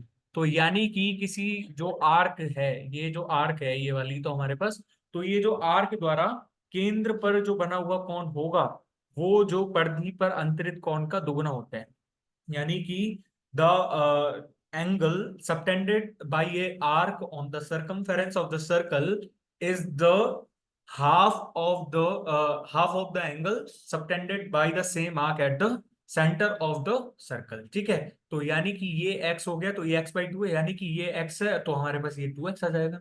ठीक है, अब यहाँ पे हमें क्या दिया हुआ है कि O is the centre of the circle and DAB is equal to 40 degree. यानी कि जब ये DAB इज इक्वल टू ये 40 डिग्री दिया हुआ है हमारे पास, और ये पैरेलल टू ये पैरेलल दिया हुआ है, तो यहाँ पे ये अल्टरनेट एंगल वाला कॉन्सेप्ट दिख रहा है। अल्टरनेट एंगल क्या होता है, ये हमारे पास ये वाला बन रहा है, तो यानी कि जब ये 40 है तो हमारे पास ये 40 हो जाएगा, ये 40 है तो ये 40 हो। अब एक चीज बताओ, यहाँ पे यदि ये सेंटर मान लिया हमने, ये सेंटर ही तो है, अब इस सेंटर से यदि हम इसको मिला दें तो इसको मिलाने पे ये भी 40 ही होगा, क्योंकि यदि ये आर है तो ये भी आर है ना, रेडियस तो दोनों की सेम ही है ना, रेडियस तो दोनों की सेम ही है ना। भाई ये ज्योमेट्री के क्वेश्चंस हैं, और सर्कल तो मोस्ट इंपॉर्टेंट टॉपिक है, सर्कल मोस्ट इंपॉर्टेंट टॉपिक। ठीक है, और जो ये क्वाड्रिलेटरल के कई कॉन्सेप्ट्स बनते हैं, जैसे क्वाड्रिलेटरल के कॉन्सेप्ट्स हैं, और या फिर ये सर्कल वाला कॉन्सेप्ट है, तो इसमें दो दो कॉन्सेप्ट शामिल है। जैसे एक वाला तो ये हो गया कि सेंटर पे जो कौन होता है वो उसका सरकमफेरेंस का दोगुना होता है। लेकिन यदि हम एक और क्वेश्चन की यहाँ पे देखें, तो हमारा एक और क्वेश्चन ये बन गया ना कि ये तो अल्टरनेट एंगल वाला बन गया। और एक कॉन्सेप्ट और देखते हैं कि जैसे ये 40 तो हमारे पास कोई ये एंगल बता सकता है, ये वाला एंगल, ये वाला एंगल हमारे पास 100 डिग्री हो गया, ये वाला एंगल हमारे पास 100 डिग्री हो गया। अब यदि एंगल 100 डिग्री है, तो इससे हमसे जैसे कोई चाप यहाँ पे कौन पूछ लेता हमसे, तो ये वाला कौन हम कितना बता देते, 50 बता देते। लेकिन हमसे कौन पूछा, तो ये वाला गया है हमसे, पूछा तो ये वाला कौन गया है हमसे। यदि ये पूछा गया है हमसे, तो एक चीज बताओ, ये किस चाप द्वारा बन रहा है, ये तो यही चाप बना रही है ना, ये वाली चाप ही तो इस एंगल को बना रही है, ये वाली जो ये जो गोल सा यहाँ पे दिख रहा है, ये वाली गोल चाप, ये बड़ी वाली चाप ही तो इसको बना रही है ना। इस बड़ी वाली चाप के द्वारा एक चीज बताओ मेरे को, सेंटर पे कितना एंगल बन रहा है सेंटर पे, तो सेंटर पे ये जो 100 के अलावा जो बचा कुछ एंगल है वो यही चाप नहीं बना रही क्या, जो ये बचा कुछ एंगल है वो यही चाप नहीं बना रही है क्या, यही चाप ही तो बना रही है। तो यानी कि जब ये पूरा एंगल 360 है और ये हमारे पास 100 हो गया, तो ये हमारे पास 260 बचा, और 260 का हाफ कितना होता है 130। तो यानी कि ये हमारे पास सीधा सीधा सा 130 आंसर आ गया। हमने क्या क्या कॉन्सेप्ट लगाए इसमें, हमने पहले तो कॉन्सेप्ट लगाया है ये वाला, कि यही वाला कॉन्सेप्ट लगाया, कॉन्सेप्ट फर्स्ट। दूसरा कॉन्सेप्ट ये हो गया, दूसरा तो ये हो गया दूसरा कॉन्सेप्ट, और तीसरा कॉन्सेप्ट हमने क्या लगाया, तीसरा कॉन्सेप्ट हमने साइक्लिक क्वाड्रिलेटरल ही तो लगाया है। Cyclic, no no no, sorry, cyclic quadrilateral not, concept first plus third. ठीक है, कॉन्सेप्ट फर्स्ट प्लस थर्ड यही है, साइक्लिक क्वाड्रिलेटरल अलग चीज होती है, सॉरी। तो हमारे पास यही आंसर आना था ना, हमने इसको यहाँ से अटैच करा, ये 40, जैसे हमारे पास अब ये एंगल बन रहा है करीब करीब, जैसे हमने सपोज यहाँ पे ये करा, और यदि ये हमारे पास सेंटर था तो ये 40 है, तो ये भी हमारे पास 40 ही होगा, क्योंकि हमारे पास ये क्या है, रेडियस ही से तो है, और ये हमारे पास 100, तो यानी कि ये इससे रिलेटेड है। एक बार देख लेना इसको। ठीक है, अब हम क्वेश्चन की तरफ बढ़ते हैं, दूसरे क्वेश्चन की तरफ। इसमें भी हमको सेम ही वो चीज दी हुई है, पर हमको देखते हैं इसमें क्या दिया हुआ है अलग से। देखो ये हमारे पास कोई सर्कल बना हुआ है, और सर्कल में हमसे कह रहा है कि O is the centre of the circle. जब O सेंटर है और के एल कॉर्ड है, कॉर्ड क्या होती है, कॉर्ड होती है कि सरकमफेरेंस पर किसी भी दो बिंदु को मिलाने वाली रेखा। तो सबसे बड़ी कॉर्ड क्या हो जाएगी हमारी पास, डायमीटर, क्योंकि डायमीटर कहाँ से गुजरेगा, सेंटर से पास करेगा। सेंटर से पास करेगा। अब हमसे ये क्या कह रहा है कि एल पे कोई टेंजेंट है, एल पे ही यदि कोई टेंजेंट मैं ऐसे डाल दूं, ड्रॉ कर दूं, तो हमारे पास ये एल पे कोई टेंजेंट हो गई, एल पे कोई टेंजेंट क्या हो गई, एम जे एल टेंजेंट हो गई। और हमसे कह क्या रहा है कि ये जो एम और एल, ये जो एम ओ और ये है ना हमारे पास, ये हमारे पास क्या है कि कोलिनियर पॉइंट्स है, कोलिनियर पॉइंट्स है ना। यानी कि जब हमारे पास के sorry K O M are collinear, are collinear, ठीक है। जब ए ओ और आर कोलिनियर पॉइंट हैं और हमारे पास ये, हमारे पास क्या है, ये हमारे पास सेंटर ऑफ द सर्कल है, ये हमारे पास सेंटर ऑफ द सर्कल है। तो एक चीज बताओ मेरे को, यहाँ सेंटर से हम जब इसको बिंदु को मिलाएंगे, इस बिंदु को मिलाएंगे, तो हमारे पास ये किस किस के बीच का कौन है, ये तो हमारे पास हो गई टेंजेंट, ये हमारे पास क्या है, टेंजेंट है। और ये हमारे पास क्या हो गया, इसका ये हमारे सेंटर से हो गया, तो हमारे पास ये 90 डिग्री का एंगल नहीं समझ गया, 90 डिग्री का एंगल ही तो होगा। क्योंकि जो ये जो रेडियस होती है, जो इस पे होती है ना परपेंडिकुलर, किस पे होती है, टेंजेंट पे, टेंजेंट पे। ये तो थ्योरम है ना सीधी सीधी, जब ये रेडियस परपेंडिकुलर टेंजेंट होती है तो हमने ये तो 90 डिग्री निकाल लिया। अब हमको दिया हुआ क्या है कि O K L is equal to 40 degree, O K L यानी कि ये हमको 40 डिग्री दे रखा है। तो एक बात बताओ मेरे को, ये भी तो 40 ही होगा, ये भी तो 40 ही होगा, 1 सेकेंड, ये भी तो 40 ही होगा,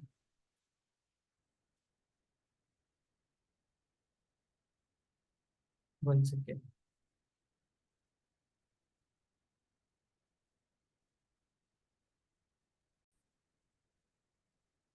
तो अब यहाँ पे यदि ये आर है तो ये भी आर है ना हमारे पास, तो यानी कि जब ये 40 है तो हमारे पास ये 40 है, तो ये जब 40 है तो हमारे पास ये 100 है, और ये हमारे पास क्या हो जाएगा, 80 है, क्योंकि ये कोलिनियर है जब ये तीनों पॉइंट्स, तो एक ही लाइन पे जो बना हुआ कौन होगा, और यदि उसको कोई लाइन वो करेगी इंटरसेक्ट, तो ये जो कौन होंगे वो एक दूसरे के कॉम्प्लीमेंट्री एंगल्स होंगे, यानी कि ये 80 हो गया, ये 90 हो गया, तो हमारे पास इसकी सीधी सीधी सी वैल्यू नहीं आ गई क्या, 10।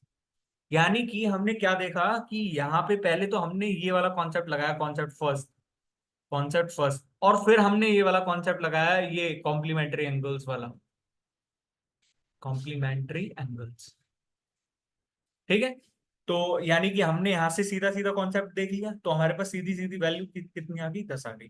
तो हमने यहाँ पे भी हमने क्या देख रहा है, जब सर्कल का इंपॉर्टेंट कॉन्सेप्ट क्या है, सर्कल का इंपॉर्टेंट कॉन्सेप्ट है कि हमने एक तो पिछली स्लाइड में ही देखा था, एक हम देखें तो ये हमने स्लाइड देखी है तो टेंजेंट और रेडियस वाला देख ली, तो रेडियस जो है, ये जो सर्कल है, तो वो बहुत इंपॉर्टेंट टॉपिक नहीं हो गया क्या, इंपॉर्टेंट टॉपिक है, तो इसको अच्छे से करना है, ठीक है।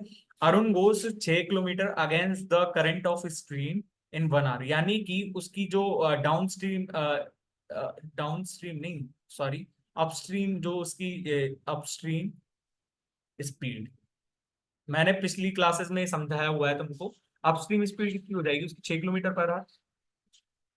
यानी कि हम क्या कह रहे हैं, एक्स माइनस वाई, ये तो बोट स्पीड हो गई, ये उसकी, ये तो बोट की स्पीड हो गई, ये स्ट्रीम की हो गई। तो बोट और स्ट्रीम की क्या है, उसके पास 6 किलोमीटर पर आ रहा है, और यदि उसको इसकी डाउन स्ट्रीम स्पीड कितनी दी हुई है, डाउन स्ट्रीम, जब वो 20 मिनट में 5 किलोमीटर जा रहा है तो 15 किलोमीटर पर आवर चल रहा है ना, 15 किलोमीटर पर आवर, ठीक है। यानी कि ये एक्स प्लस वाई की वैल्यू हमको कितनी दी हुई है, 15। तो हमको यहाँ से एक्स और वाई की वैल्यू पता चल जाएगी, एक्स की वैल्यू यहाँ से कितनी आ जाएगी, दोनों को जोड़ के निकाल लेंगे, 21 किलोमीटर पर आवर।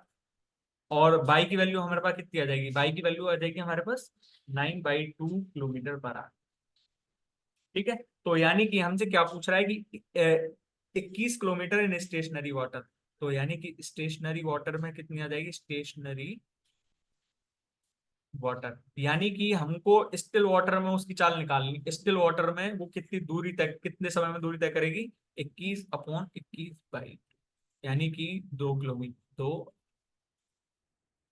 ठीक है। तो हमारे पास 2 आर सीधा सीधा आंसर, ठीक है। हम इस क्वेश्चन की तरफ आगे बढ़ते हैं। इस क्वेश्चन में हमको क्या दिया हुआ है, food, medicine, rent, petrol and cloth का वो दिया हुआ है, how much percentage more is spent on medicine and rent, medicine and rent पे टोटल खर्चा, देखो मेडिसिन तो ये वाला हो गया, रेंट ये वाला हो गया, यानी कि इन पे टोटल खर्चा कितना है हमारा, 187 है, 187, 187 ही तो है। देखो 109.5 कितना हो गया, 110, 110 प्लस 77, 187, तो यानी कि बचा कुछ हमारे पास कितना है, 173। यानी कि ये से कितना ज्यादा है, जो प्लस 14 ही तो है, तो प्लस 14/130। यानी कि ये तो लगभग 10% से भी नीचे है, 10% से भी नीचे है, 10% से भी नीचे नहीं है क्या ये चीज तो यानी कि हम इसको क्या करेंगे, 1400/173 कर दो, ठीक है। तो 1400/173 करेंगे, यानी कि ये लगभग 8 टाइम्स जा रहा है, 8 टाइम्स लगभग, 8 टाइम। तो ये हमारे पास सीधा सीधा सही, यही आंसर है। ठीक है, अब हम आगे की तरफ बढ़ते हैं, दूसरे क्वेश्चन की तरफ। हाँ, ये वाला कॉन्सेप्ट जो मैं बताता हूँ ना कि basics, basics are important, basics are important, तो अब हम ये क्वेश्चन को, क्योंकि मेरे को यही तरीका सूझ रहा था कि भाई बेसिक से ही होगा ये वाला क्वेश्चन। इसमें क्या दिया हुआ है कि देखो लो रेशियो की महिमा कितनी है, यहाँ पे भी हमको रेशियो ही दिया हुआ है। तो यानी कि हमको क्या दिया हुआ है कि मिक्सचर ए एंड बी दिए हुए हैं, मिक्सचर ए एंड बी। अब उनमें मिक्सचर यदि जैसे सपोज करो कि उसमें मिक्सचर की क्वांटिटी दे रखी है, एक तो मिक्सचर हो गया, एक मिल्क हो गया, तो हम यहाँ से वाटर नहीं निकाल सकते क्या, वाटर, वाटर। तो यानी कि जब हमने वाटर यहाँ से निकाल लिया, तो एक चीज बताओ मेरे को, सपोज करो यहाँ से हम अब इसको बेसिक से ही कर रहे हैं हम।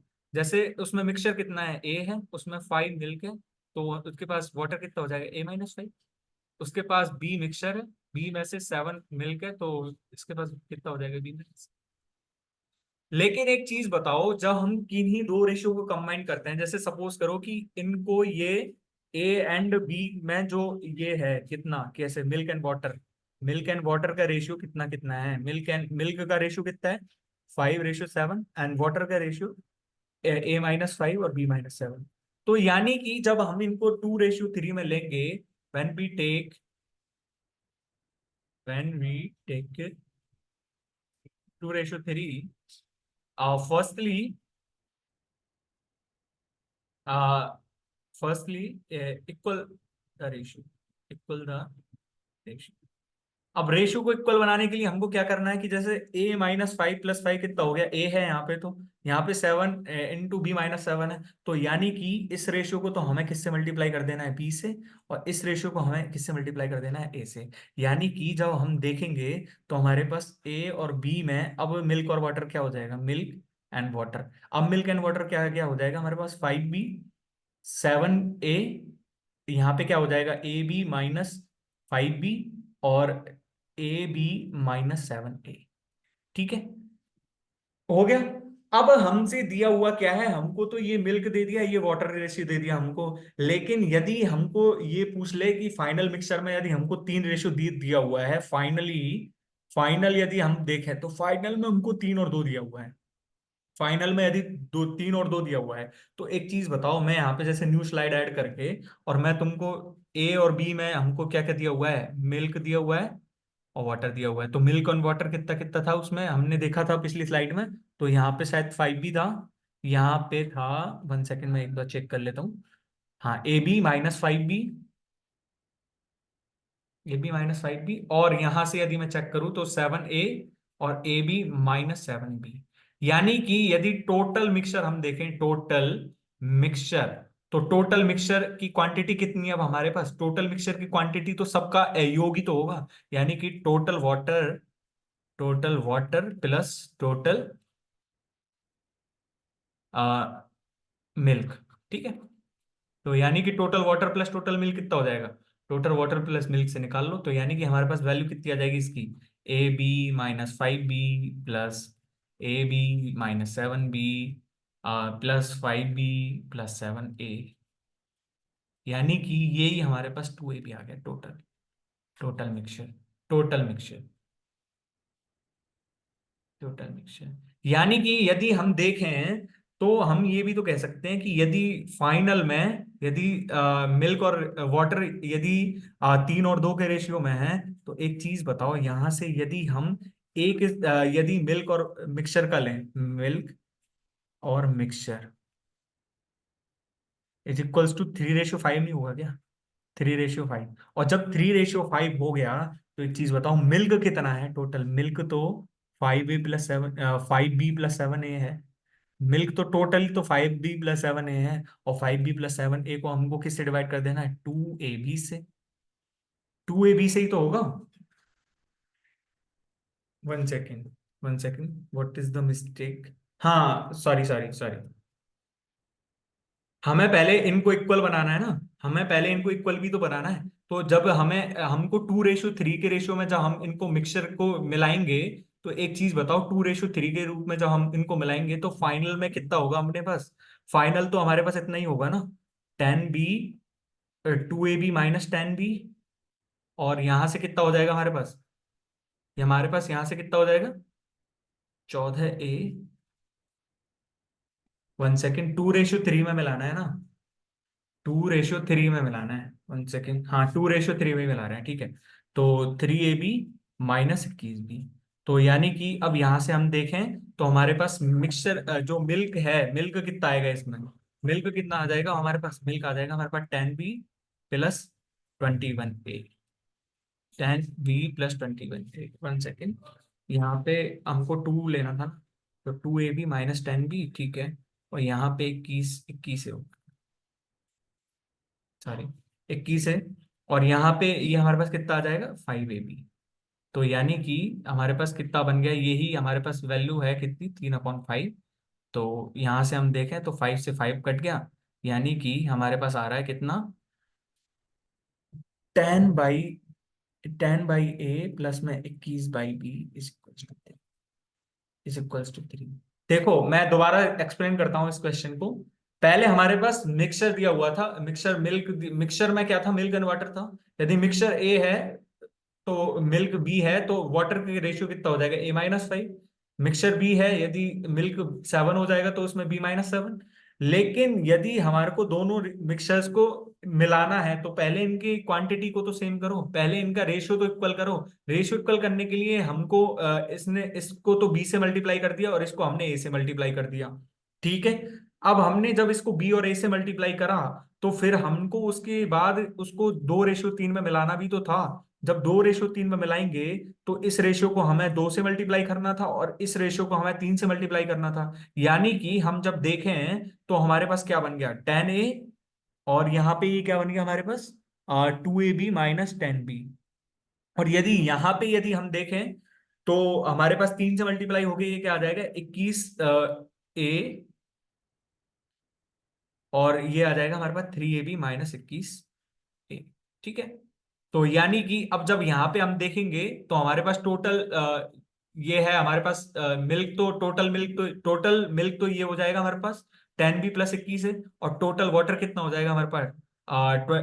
2ab minus 10ab plus 3ab minus 21 है। और टोटल मिक्सर यदि हम देखेंगे तो हमारे पास 5ab बन जाएगा। और हमारे पास फाइनल क्वांटिटी का मिक्सर है ही, फाइनल क्वांटिटी का रेशियो है ही हमारे पास। तो हमारे पास सीधा सीधा आंसर क्या आ जाएगा इसका? 3 रेशियो आ जाएगा, 3, ठीक है। 24वां क्वेश्चन देखते हैं। 24वें क्वेश्चन में क्या हुआ है कि in a factory of 1350 workers the number of male and females. तो देखो हमारे पास 18 की वैल्यू हमारे को 1350 दी हुई है, सीधी सीधी सी। तो 18 जैसे 7x 11x, तो वो चीज हमें नहीं मान के करनी है, हमको सीधा सीधा सा मैंने जैसे पिछली क्लास में बता दिया था। 18 की वैल्यू यदि 1350 है तो 1 की वैल्यू हमारे पास कितनी आ जाएगी? 1 की वैल्यू 1350/18। यानी कि हम यहाँ से निकाल रहे हैं तो 1 की वैल्यू देखो, 1 की वैल्यू 150/2 यानी कि 75 आ जाएगी।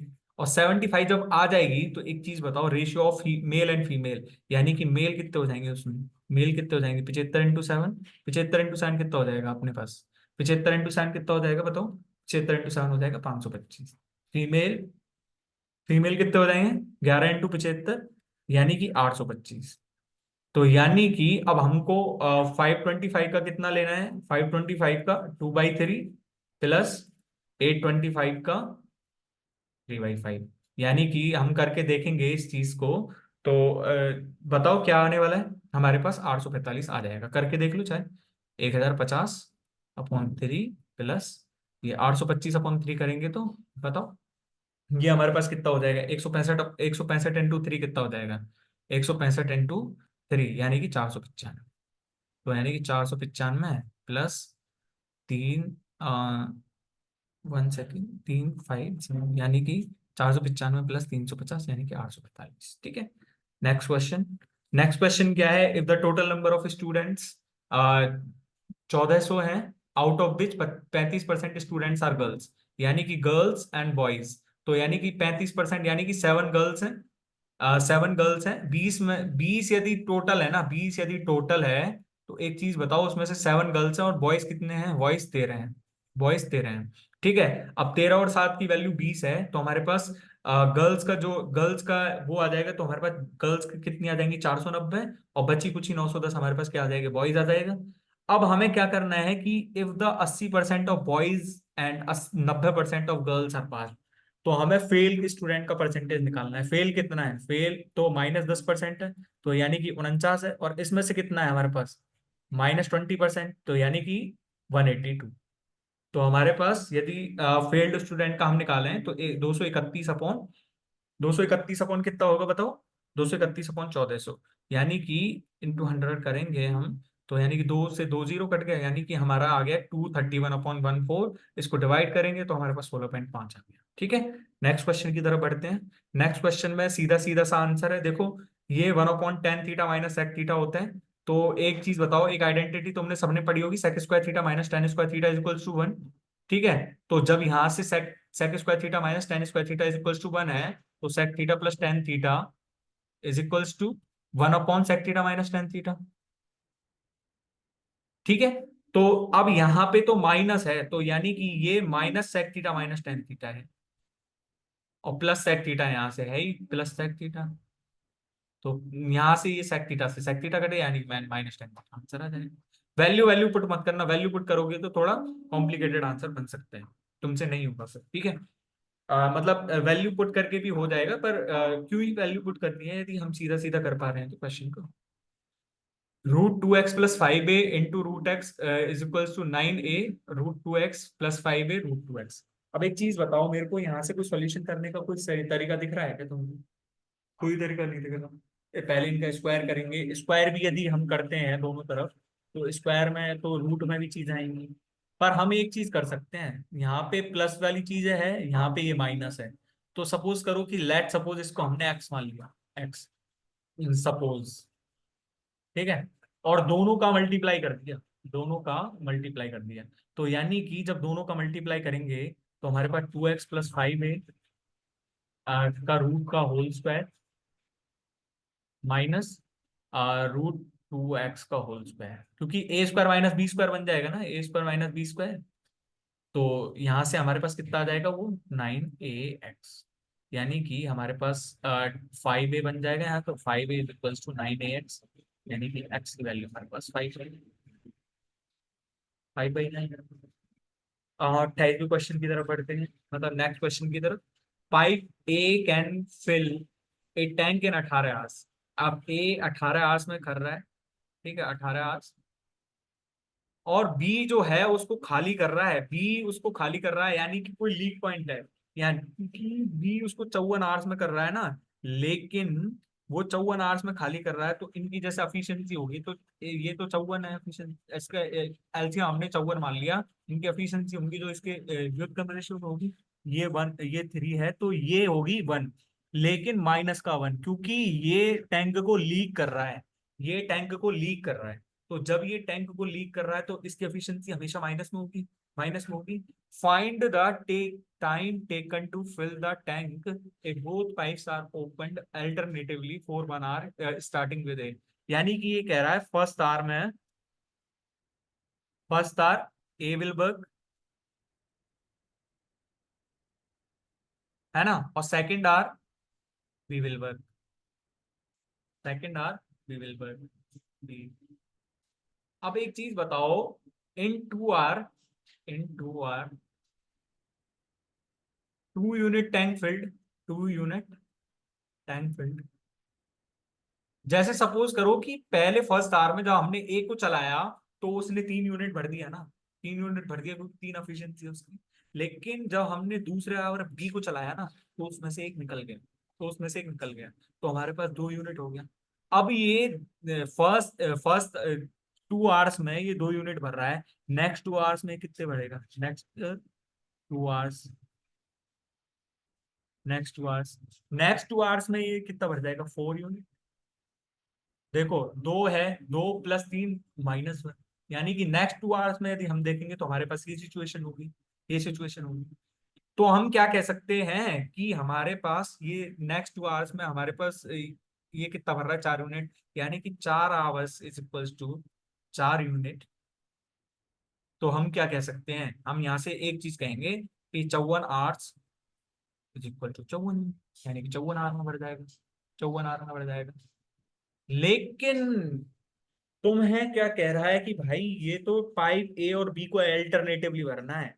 तुम सबसे बड़े पागल हो कि तुमने 54 आवर्स को सीधा 54 यूनिट है, 54 यूनिट में तुमने 54 आवर में भर दिया। ये तुमने कैसे भर दिया, मेरे को बताओ तो सही, बताओ तो सही। भाई जैसे सपोज करो, आ, जब हमने वैन फिल्ड 52 यूनिट, 52 यूनिट, तो 52 यूनिट में 52 आवर तो लग गए, उसको 52 आवर तो लग गए। लेकिन जो नेक्स्ट आवर जो वो चलेगा ना, नेक्स्ट आवर जब वो ए चलेगा, नेक्स्ट आवर, तो नेक्स्ट आवर तो वो 3 यूनिट से चल रहा है, लेकिन उसको बची तो यूनिट हुई है ना, रिमेंड कितना है, रिमेंड रिमेंड तो 2 है ना, रिमेंड तो 2 है यूनिट। अब उसको कितनी एफिशिएंसी भरना, एफिशिएंसी 3 है। तो यानी कि उसको कितना आर लगेगा, 2/3 आर और लगेगा उसको, 2/3 आर, 2/3।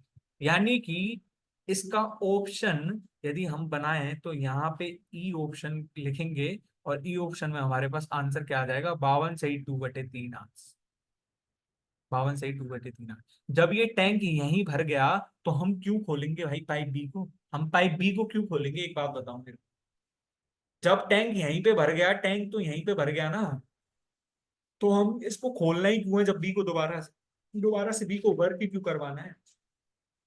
आगे समझ, 52/2/3 आवर्स, ये 54 आवर्स भी गलत है, ये 55 आवर्स भी गलत है, ये 56 आवर्स भी गलत है, 57 आवर्स भी गलत है। ठीक है। अब हम आगे की तरफ बढ़ते हैं। आगे हमसे क्या पूछ रहा है कि ये हमसे सीधा सीधा सा वैल्यू दी हुई है, 5a+b का होल क्यूब माइनस सी का होल क्यूब। तो देखो, यदि हम इसको एक्स क्यू मान लें और इसको वाई क्यू मान लें, तो हमारे पास सीधा सीधा सा फॉर्मूला होता है एक्स माइनस बाय और एक्स² प्लस एक्स वाई यानी कि हमको एक्स की जगह 5a+b और वाई की जगह सी जमाएंगे, तो हमारे पास देखो ये ऑप्शन नहीं आ रहा, ये ऑप्शन नहीं आ रहा, ये ऑप्शन नहीं आ रहा, हमारा ये ऑप्शन आंसर नहीं। ठीक है। तो अब हम इसकी समरी यदि देखें हम, तो समरी में हम क्या देख पा रहे हैं, समरी में हम देख पा रहे हैं कि भाई हमने कॉन्सेप्ट क्या क्या पढ़े हैं, हमारे बेसिक्स होने चाहिए इंपॉर्टेंट, बेसिक्स होने चाहिए स्ट्रॉन्ग, बेसिक्स स्ट्रॉन्ग। ठीक है। क्योंकि एडवांस तरीका यदि नहीं आता है, तो हम क्या कर सकते हैं कि भाई बेसिक्स से हम स्टार्ट कर सकते हैं।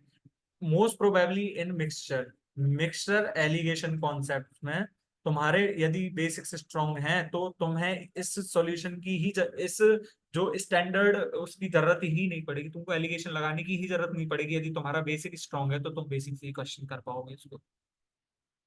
ठीक है। यदि तुम एग्जाम हॉल में बैठे हो, एग्जाम हॉल में तुम सोच नहीं पा रहे हो वो तरीका, तो तुम क्या करोगे, थोड़ी देर सोचोगे उस क्वेश्चन पे, थोड़ी देर सोच साच के फिर तुम्हें लगेगा कि यार बहुत टाइम वेस्ट हो गया। भाई बहुत टाइम तो वेस्ट हो गया, वेस्ट टाइम चला गया, तो एक चीज बताओ, वेस्ट टाइम के बाद तुम और क्वेश्चंस को करने में कितना टाइम लोगे, कितना टाइम लोगे। तो यानी कि बेसिक्स तो स्ट्रांग होने ही चाहिए, बेसिक्स तो स्ट्रांग होने ही चाहिए। ठीक है। दूसरा ये कि अरिथमेटिक जब हम पढ़ रहे हैं, तो अरिथमेटिक में हमारा रेशियो इन प्रोपोर्शन होना चाहिए अच्छे से, रेशियो वाला, रेशियो हो गया, ये परसेंटेज हो गया। क्योंकि यदि ये वाले टॉपिक हम यूज करेंगे कहाँ कहाँ पे, पूरी अरिथमेटिक में। अब पूरी अरिथमेटिक में हम क्या करेंगे, अरिथमेटिक बेसिक है भाई, पूरी अरिथमेटिक में हम यूज करेंगे। तीसरा जो इम्पोर्टेंट है, हमें सर्कल तो अच्छे से पढ़ लेना है। सर्कल में ये हो गया, एक तो ये कॉर्ड वाला, कॉर्ड और आर्क। ठीक है। और एक ये साइक्लिक क्वाड्रिलेट, साइक्लिक क्वाड्रिलेट। ठीक है। सिमिलैरिटी तो अच्छे से आनी ही चाहिए, सिमिलैरिटी। ठीक है। और हम अब आगे की वीडियोस में देखेंगे। Thank you for watching my video, and यदि वीडियो पसंद आए तो प्लीज हमारे चैनल को लाइक करें और हमारे चैनल को सब्सक्राइब करें, वीडियो को लाइक करें। Thank you so much.